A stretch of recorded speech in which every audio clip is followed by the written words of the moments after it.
अब तो फंडिंग का खुलासा हो रहा है कि दिल्ली धमाके के लिए ये जो जिहादी डॉक्टर थे, इनको फंडिंग बाहर से तो हुई लेकिन इंटरनली भी हुई। तो ये तो सर बहुत बड़ा जिसे कह सकते हैं खतरा है हमारी आंतरिक सुरक्षा के लिए कि हमारे देश के अंदर बैठी संस्थाएं इनको इस तरह से फंडिंग कर रही हैं। बिल्कुल अंजू जी, देखिए बहुत गंभीर मसला है और इसकी तह तक जाना चाहिए। ये देखिए किस तरह से बाहर से तो फंडिंग होती ही है, आप जानती हैं। पेट्रोल डॉलर जब से चले हैं, ये सारा जो भारत का नक्शा बदलने की कोशिश की जा रही है। आप देखें किस तरह से मल्टीप्लिकेशन मदरसास की हो रही है, किस तरह से सारा पैसा पेट्रोल डॉलर से आता है, सारी दुनिया जानती है और मेरे देश में भी सभी जानते हैं। सिर्फ ये है कि अब इस पर सरकार ने एनजीओज को कसा है। आपने देखा होगा सरकार ने किस तरह से एनजीओज के लिए बहुत मुश्किल कर दिया, क्योंकि इनको वेस्ट से भी फंडिंग आती थी और मिडल ईस्ट से भी फंडिंग आती थी। और कुछ और भी एनजीओज हैं जो कन्वर्शन रैकेट चलाती हैं इस देश में। तो ये सब का बहुत बड़ा रैकेट था, लेकिन इस पे कुछ तो अंकुश लगाया है भारत सरकार ने। बहुत अच्छे कदम उठाए हैं जिसमें एनजीओज को बाहर से फंडिंग लाना अब इतना आसान नहीं होगा। एक तो ये बात है, लेकिन जो टेररिज्म चल रहा है, ये जो आप बात करी थी अल-फलाह यूनिवर्सिटी, ये तो बहुत बड़ा साजिश थी भारत के खिलाफ कि जिस दिन बाबरी मस्जिद का 6 दिसंबर पड़ता है ना, उसकी एनिवर्सरी, उस दिन इनको पूरा भारत में बवाल करना था और ये चाहते थे कि हर एक भारतीय और पूरी भारत की सरकार जो है वो एकदम बौखला जाए। इतने धमाके और उसमें टेक्नोलॉजी का यूज, ड्रोन का इस्तेमाल मिसाइलों की तरह, और वीआईपी जो बड़े इंपॉर्टेंट लोग हैं उनको टारगेट किया जाए। मैं नाम लेना अच्छा नहीं समझता, एक्सपोज नहीं करना चाहता जो हमारे इंपॉर्टेंट टारगेट्स हैं, वो आप जानती हैं, आपके दर्शक भी जानते हैं।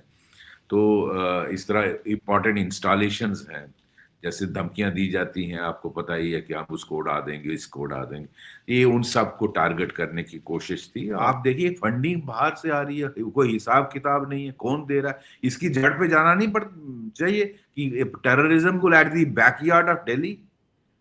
तो आप फिर तो ऐसा इंसिडेंट होना ही था फिर। ये तो शुक्र करो भगवान का, ये सारा पर्दाफाश हो गया, नहीं तो क्या हो जाता। और अब देखिए ऐसा जब भी कोई पकड़ा जाता है टेररिस्ट, कोई एंटी नेशनल पकड़ा जाता है जो जो भारत को तोड़ना चाहता है, भारत में इनोसेंट लोगों को बम ब्लास्ट करके मारना चाहता है, टेररिज्म चलाता है, उनके लिए किस तरह से लोग, एक बैटरी ऑफ लॉयर्स खड़ी हो जाती है। और जो इतने नामी ग्रामी वकील है, मैं नाम लेना अच्छा नहीं लगता, आपके दर्शक जानते हैं कौन है वो, जो ग्रैंड ओल्ड पार्टी से एसोसिएटेड होते थे, नाम क्या लूं मैं, अच्छा नहीं लगता। वो सभी जानते हैं, नामी ग्रामी, उनकी 15-15, 20-20 लाख रुपया फीस है उनकी एक हियरिंग की सुप्रीम कोर्ट में। रात को सुप्रीम कोर्ट खुलवा देते हैं वो, रात के 12 बजे। ये हाईजैकिंग नहीं है जस्टिस सिस्टम की? एक टेररिस्ट के लिए आप हाईएस्ट कोर्ट जो है रात के 12 बजे खुल जाती है, जबकि जो जो इंपॉर्टेंट मसले हैं देश के उनको कोई नहीं पूछता। वो कई सालों से पड़े हुए, उनका कुछ कोई नहीं है। जो देश की तरक्की के लिए, देश के लोगों के लिए अहम मसले हैं, उनकी डेट ही नहीं आती। सर हाँ, ये जो आपको याद होगा कासगंज वाले मामले में चंदन गुप्ता का मामला था, एनआईए कोर्ट ने तो फैसले में लिखा था कि कुछ राष्ट्रीय और विदेशी एनजीओ लगातार ऐसे मामलों में खुलकर फंडिंग करती हैं और वहां पे जो आरोपी थे सर उनके लिए बड़े बड़े वकील हायर किए गए थे। ये फैसले में लिखा है। मैं समझता हूं ये जो जज साहब हैं इनको बधाई देनी चाहिए और देश को इनका आभारी होना चाहिए। इन्होंने जो मसला उठाया, इनका नाम है त्रिपाठी साहब ना, क्या नाम है पूरा? बीएस त्रिपाठी। हाँ, पीएस त्रिपाठी। इन्होंने जो एनआईए कोर्ट के जज थे, इन्होंने ये मसला उठाया और मैं समझता हूँ ये ऑनरेबल सुप्रीम कोर्ट को इसको नोटिस लेना चाहिए और सभी हाई कोर्ट्स को। ये इतना अहम मसला है कि ये कौन सी एनजीओज हैं जो अचानक महंगे वकील कहाँ से ले आते हैं और फंडिंग कौन करता है इनकी। इनका असली उद्देश्य क्या है? हर संवेदनशील केस में यही लोग क्यों दिखते हैं? ये सवाल मैं एक्सपेक्ट करता था ऑनरेबल सुप्रीम कोर्ट से, but I am sorry, supreme court में किसी जज साहब ने इतनी हिम्मत नहीं की ये बोलने के लिए। और इनको सम्मानित करना चाहिए देश को। ये बहुत बड़ा नेक्सस है जो जस्टिस सिस्टम को हाईजैक करता है। और आप देखिए, इधर थोड़ा नीचे करिए, ये कौन कौन सी ऑर्गेनाइजेशन है जो इसको इनके नोटिस में आए। ये देखो ये जज साहब ने सब पूरा लिखा है कि हाँ। CJP, PUCL, Rihai Manch, alliance for justice and accountability, New York की संस्था है। हाँ, न्यूयॉर्क, वहां की बताइए। Indian American Muslim council Washington DC, South Asia solidarity group London. मुझे ये बताइए, ये जो alliance of justice and accountability New York, Indian American Muslim council Washington DC और एशिया सॉलिडारिटी ग्रुप लंदन, इनका क्या रोल है यहाँ पर? एक यहाँ क्या कर रहे हैं? क्या ऑनरेबल सुप्रीम कोर्ट इनको पूछ नहीं सकती? आप किस हैसियत से यहाँ हो, मैं ये जानना चाहता हूं यार। और एक पर्टिकुलर समुदाय के लिए खड़े होते हो, जहां जो टेररिस्ट होते हैं, जो देश को तोड़ना चाहते हैं, तो आपका क्या एजेंडा है? और आप फंडिंग कहां से करते हो? आप देखिए, मैं इस पर भी आता हूं, जो हमारी भारत की जमातुल उलेमा हिंद है। ये सर, जिसकी ये देखिए, ये आप ये भारत देखिए, की इसको ये देखिए। अध्यक्ष हैं जमायत उलेमा हिंद के मौलाना अरशद मजनी। हम्म, ये मुझे ये बताइए, मैं इनसे दो तीन सवाल पूछता हूं। आपका ये जो पैसा है, आप अगर आपके पास बहुत धन है, तो आप वो धन जो है वो टेररिस्टों को बचाने के लिए क्यों यूज कर रहे हैं? मेरा ये सवाल है। आप जो गरीब मुसलमान बच्चे हैं, आपने देखा वैष्णो देवी श्राइन बोर्ड देखा है ना? देखा है ना बिल्कुल। वैष्णो देवी? पूरा भारत जानता है वैष्णो देवी हम्म, श्राइन बोर्ड में हर एक हिंदू पूरे भारत से और इंटरनेशनल लोग जाते हैं, पैसा चढ़ाते हैं।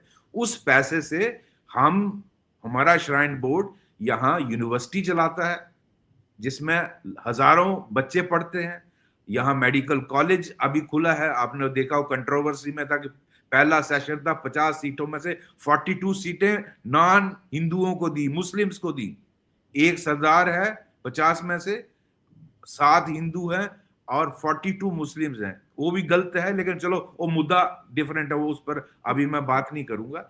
लेकिन आप मुझे ये बताइए, हिंदुओं का जो पैसा चढ़ता है वो किस काम आ रहा? मैं सिर्फ वो पॉइंट लाना चाहता हूं। वो लोगों की भलाई के लिए इस्तेमाल होता है। अगर यूनिवर्सिटी है तो लोग पढ़ेंगे, उसमें मुस्लिम भी हैं, हिंदू भी हैं, सिख भी हैं, सभी धर्म के हैं। हालांकि उसको डिक्लेयर करना चाहिए माइनॉरिटी हिंदुओं का के लिए, लेकिन छोड़िए उसको, वो डिफरेंट मुद्दा है। आप देखिए, वहाँ डॉक्टर, अगर मेडिकल कॉलेज खोला तो वहाँ डॉक्टर्स बनेंगे। अगर हमारा वहाँ वो हॉस्पिटल है, नारायणा हॉस्पिटल है, वैष्णो देवी चलाती है, बोर्ड चलाता है। नारायणा हॉस्पिटल में हजारों मरीजों का इलाज होता है, उसमें भी बहुत सारे नॉन हिंदू, मुस्लिम, सिख, क्रिश्चियन सभी आते हैं, क्योंकि हॉस्पिटल सबके लिए है। तो बिल्कुल। ये होता है पैसे का इस्तेमाल। तो मैं मदनी साहब से ये पूछना चाहता हूं, अगर आपका हलाल इकोनॉमी जो अब चलती है, मैं उस पर बाद में आता हूं, अगर आपकी पैसा इतना है तो गरीबों के लिए यूज करो ना भाई, क्रिमिनल्स के लिए क्यों यूज करो? टेररिस्टों के लिए क्यों यूज करो? आपका क्या एजेंडा है? आप इस देश को बर्बाद करना चाहते हो? इस देश को तोड़ना चाहते हो? आप वो पैसा गरीब मुस्लिम लड़के जो पंक्चर लगाते हैं, जो रेडी लगाते हैं, उनका पढ़ाई में लगाइए, उनको डॉक्टर बनाइए, उनको इंजीनियर बनाइए, उन हॉस्पिटल खोलो, जहां बाकियों को छोड़ो, मुसलमानों का इलाज करिए, करो ना। आपने अरबों रुपए की वक्फ की प्रॉपर्टी है, आप एक अच्छा काम बता दो जो गरीब मुसलमानों के लिए कर रहे। विधवा लड़कियों की शादी करवाओ, छोटी बच्चियों की पढ़ाई करवाओ। आपने क्या किया? आप किसी मंदिर में जाओ, आप देखिए, हजारों करोड़ों लोगों के लिए खाना फ्री में, लंगर के लंगर लगते हैं ना, बिल्कुल। लाखों। आप मुझे बताइए, एक जगह पर आप खाना खिलाते हो?